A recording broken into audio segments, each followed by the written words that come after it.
La sociedad de las mil caras, la sociedad de las mil definiciones.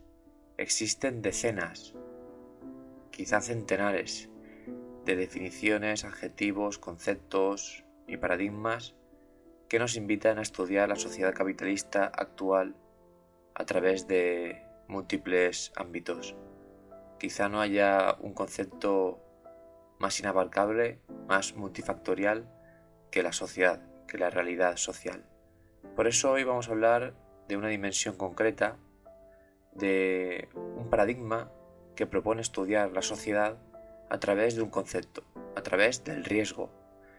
Vamos a hablar hoy, por lo tanto, de Ulrich Beck, sociólogo alemán, y la sociedad del riesgo.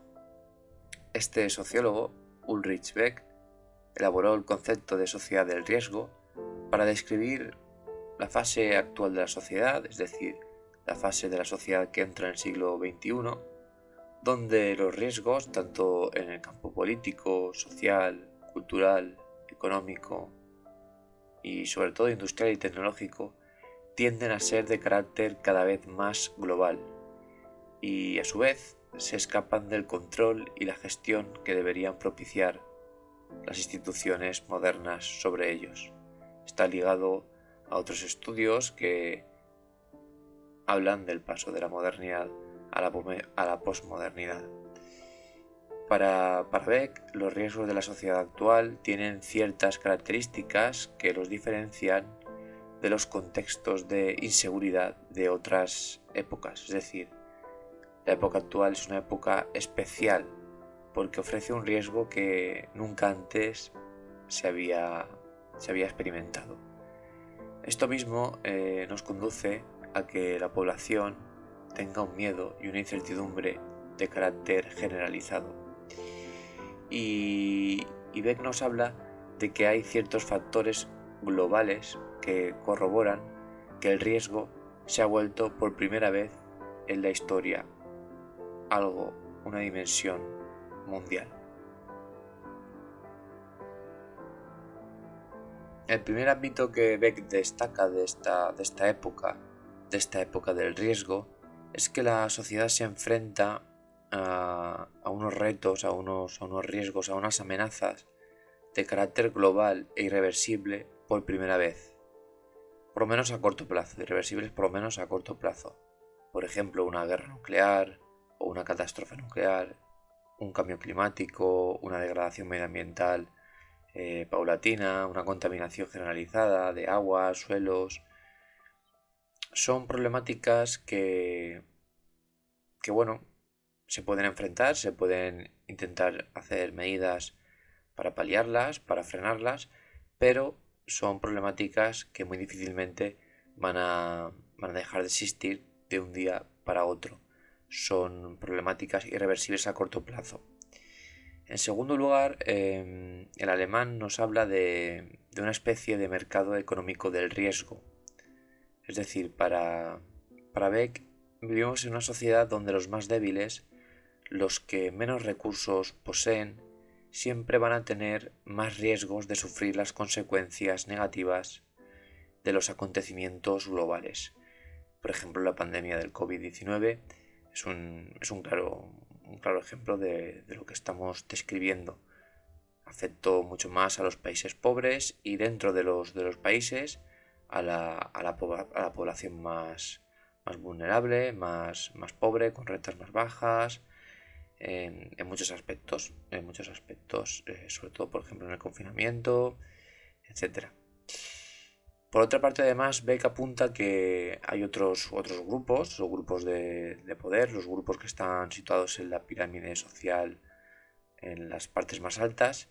Estos grupos, esta élite capitalista, se encuentra en una posición social ventajosa frente al mercado de riesgo y pueden aprovechar las oportunidades de mercado y por lo tanto sufrir menos los riesgos y la incertidumbre. Esta característica provoca que la sociedad del riesgo sea una especie de sociedad que, como muchas otras, potencia la desigualdad social. En un tercer lugar, observamos que hay un tercer factor que el sociólogo alemán también destaca, que nos habla de un proceso de incertidumbre protagonizado por un vacío político y también institucional, donde los movimientos sociales como el feminismo, el ecologismo o las reivindicaciones de autonomía territorial surgen como una expresión crítica hacia unas estructuras y unas relaciones de poder que se han constituido durante la modernidad y que no están sabiendo responder de manera democrática o de manera, digamos, solvente, como por lo menos como lo habían hecho antes, frente a las nuevas tesituras y las nuevas problemáticas que la globalización nos está marcando. Y bueno, esto hace que surjan unos movimientos sociales que reivindiquen o incluso que critiquen estas instituciones que muchas veces son parte del problema en lugar de la solución.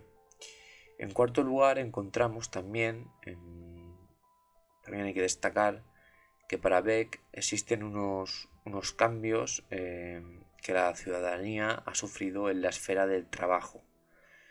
En la actualidad, digamos que con el asentamiento de las políticas neoliberales de flexibilización de la economía, las cuales han afectado al trabajo tanto en sus formas como en sus condiciones, se han producido cambios profundos en las pautas, por ejemplo, de contratación, de salarios.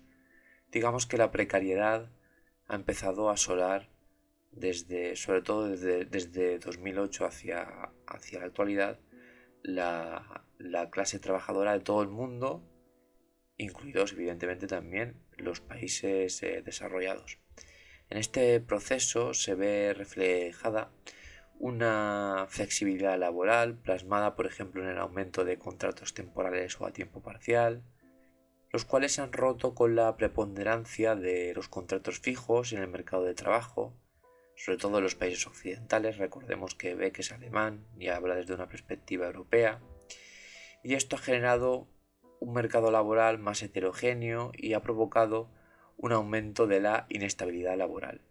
Que bueno, esto en general también puede servir para otros países que no sean europeos, ¿no? En general, la inestabilidad laboral, la precariedad laboral, la bajada de los sueldos, el paro, es algo que afecta a todos los países hoy en día y que está aumentando, que son problemáticas que están rondando siempre. Y Beck además nos describe una sociedad globalizada donde los riesgos también se han mundializado. El capital y sus lógicas parece que han pasado a dominar todas las esferas de la vida social y de la vida, la vida siempre es social, ¿no? Pero de la vida individual de cada uno. La educación, la ciencia, los discursos, la comunicación, los derechos, etc. Todo está traspasado por unas lógicas globales de interacción y también por un continuo, una continua mirada o una continua sensación de riesgo. En definitiva, Beck propone que es necesario realizar transformaciones profundas en los ámbitos económicos, políticos, jurídicos. Claro, para hacer frente a todo esto, ¿no? Porque en realidad pues es una problemática que se tiene que afrontar. La sociedad del riesgo para Beck es una sociedad que no es catastrofista en este caso, sino que es una sociedad que es así y que hay que afrontarla, y el sociólogo considera que lo que ahora se percibe como externo a la sociedad, como puede ser por ejemplo el medio ambiente, hay que empezar a percibirlo como interno, es decir, como algo propio, y que además el ámbito científico y técnico, que en gran parte está provocando el problema, por ejemplo del cambio climático, debe replantearse este asunto y convertirse en el punto clave de la solución, según Beck. Y este ejemplo yo creo que es extrapolable, el del cambio climático, a las otras esferas que propone, como son la social, la económica y la política, aunque bueno, bien sabéis que están todas interrelacionadas.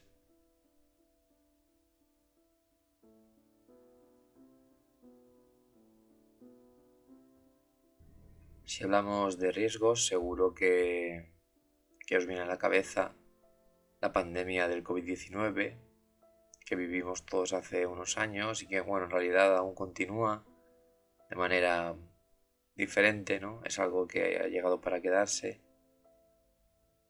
Era un riesgo, ¿no? Es un riesgo constante el peligro de contagiarte, de contagiar a tus seres queridos, a la gente con la que tienes contacto directo, el peligro de perder a alguien, el peligro de morir tú mismo, de tener que confinarte, de poner a prueba tu salud mental. Era un contexto difícil, sigue siéndolo, y hay un concepto que traspasa todo esto y que creo que puede arrojar luz a través de la sociología y del pensamiento social, que es la necropolítica. Es un término que habla de las inercias a escala macro que la gestión de los gobiernos y las empresas emplean sobre la población. Además, es también un término necesario para entender muchos de los procesos de control que se han dado durante la pandemia. Fuera de teorías conspiranoicas y demás elucubraciones, que aquí ya sabéis que no nos gustan, la pandemia ha sido un espejo en el que poder mirarnos y entender lógicas de control y poder a gran escala que han sido ejercidas por los gobiernos. Y bueno, en realidad también ha servido para ver reacciones a escala micro de la ciudadanía, sus interacciones cotidianas y evidentemente comportamientos individuales. Pero la necropolítica creo que sirve mejor para entender los procesos a escala más global. Esta palabra fue utilizada por el historiador Achille Mbembe para englobar un conjunto de iniciativas y estrategias políticas que cobran un sentido alrededor del control de los cuerpos biológicos en relación directa con la muerte. Es decir, generar un entorno de control donde la muerte y sus dimensiones son la principal esfera utilitaria para el dominio y el control social. En su libro Necropolitics Public Culture de Mbembe, él dice textualmente: las formas contemporáneas de subyugación de la vida al poder de la muerte obligan a algunos cuerpos a permanecer en diferentes estados de estar situados entre la vida y la muerte. Sería una definición muy cortita, pero que él nos da en su libro. Evidentemente es una definición de 3 líneas, él lo desarrolla mucho más en el libro, pero bueno, sería como el resumen que él nos da para poder definir en unas frases necropolítica. Y siguiendo las palabras de Mbembe, la necropolítica no sería directamente exterminar a la población, sino generar más bien contextos de precariedad donde la exclusión y el abandono van acorralando a segmentos de la población, donde la muerte va ganando terreno. Como decía la socióloga Saskia Sassen, hemos pasado de un sistema basado en la inclusión, por lo menos en parte, de la inclusión de la población, obviamente, en el mercado de consumo, a un sistema capitalista que busca excluir, que busca echar fuera, expulsar, que le sobra gente. Y aquí entraría la necropolítica. La necropolítica sería un tipo de biopolítica, que es un concepto proveniente de Michel Foucault, donde la gestión biológica de los cuerpos a gran escala que caracteriza al capitalismo se empieza a decantar hacia la muerte. Esta inercia de carácter tanatopolítico se encuentra en múltiples ejemplos a lo largo de la historia de la sociedad capitalista. Es más, se podría decir que podemos dibujar o entender la historia de la evolución del capitalismo como la historia también de la necropolítica y su auge, ¿no? ¿Cuántas historias tiene el capitalismo? Bueno, pues todas las historias que nosotros queramos seguir con el hilo de la coherencia.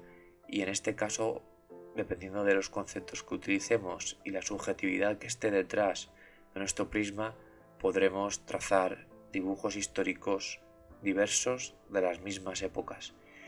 Y un ejemplo de necropolítica, volviendo al tema, sería, por ejemplo, el apartheid en Sudáfrica o el genocidio del pueblo palestino que está ocurriendo ahora en manos del Estado sionista de Israel.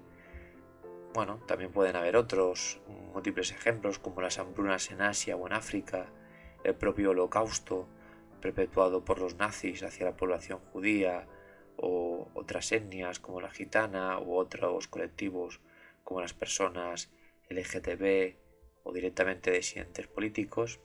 También, por ejemplo, las bombas sobre Hiroshima y Nagasaki que Estados Unidos lanzó a finales de la Segunda Guerra Mundial podrían ser ejemplos de necropolítica. Pero esto no es el problema en cuestión, sino el problema en cuestión actual es que la necropolítica se ha ido expandiendo, que ha ido dejando su marca. Y el hilo de la historia, como antes estaba contando, bueno, parece que se asienta en un riesgo necesario y global en el siglo XXI y sobre todo después de la pandemia. Ya nadie está seguro, todos somos posibles pacientes cero y esto justifica la necropolítica sobre nuestros cuerpos.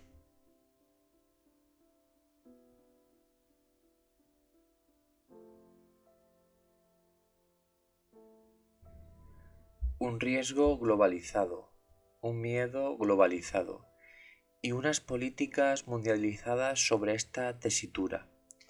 Las políticas sobre la muerte.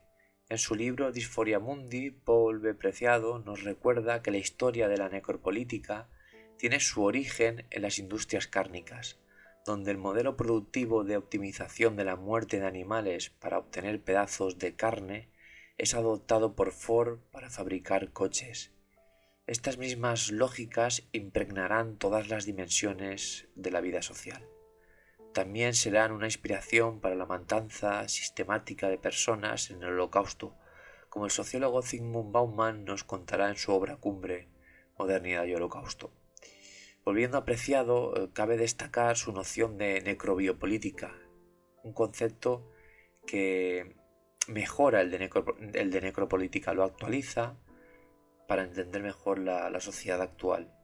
Es decir, al concepto de biopolítica de Foucault, donde según el francés los cuerpos eran optimizados hacia la vida para ser más productivos y sacar su máximo rédito en el capitalismo moderno, a este concepto hay que darle una vuelta de tuerca según Preciado.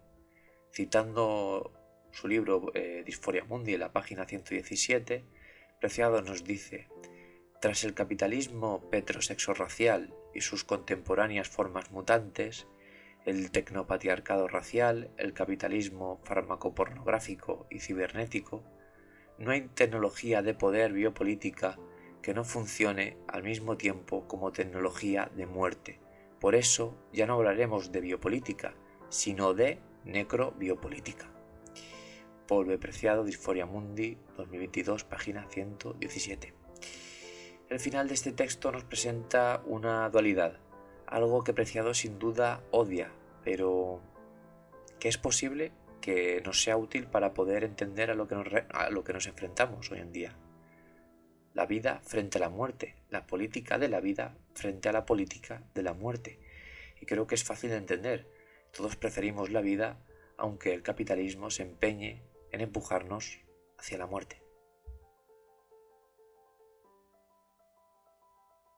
El filósofo Gunther Anders decía que el hecho de que los poderosos, cual dioses, esgrimieran poderes apocalípticos no los hizo prudentes y circunspectos, sino arrogantes y crueles, y creo que es una buena reflexión para entender en el punto de partida y en el punto de salida en el que hoy nos encontramos. Y bueno, esto que dice Gunther Anders creo que es bastante acertado, ¿no? Los poderosos sobre todo son crueles y sobre todo son un riesgo para la vida de la clase trabajadora. Marcan nuestras pautas de vida, marcan nuestras problemáticas en muchas ocasiones y invisibilizan también en muchas otras a la gente y a los colectivos que más van a sufrir la necropolítica, porque la gente que es invisible, las minorías, son, digamos, los segmentos de población más, más proclives a sufrir los riesgos en esta sociedad tan compleja y tan complicada y con tantas aristas hoy en día abiertas. La identidad creo que juega aquí un papel fundamental, reforzar la identidad, reforzar y proponer identidades que sean contrahegemónicas.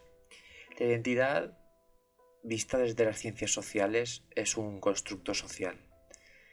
Desde que nacemos nos vamos construyendo a través de la interacción social con nuestro entorno.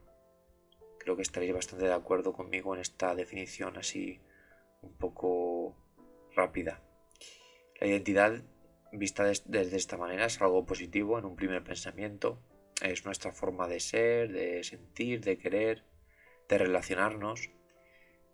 Sin embargo, la identidad también esconde una dimensión negativa, pues la sociedad construye, otorga, pero también impone identidades.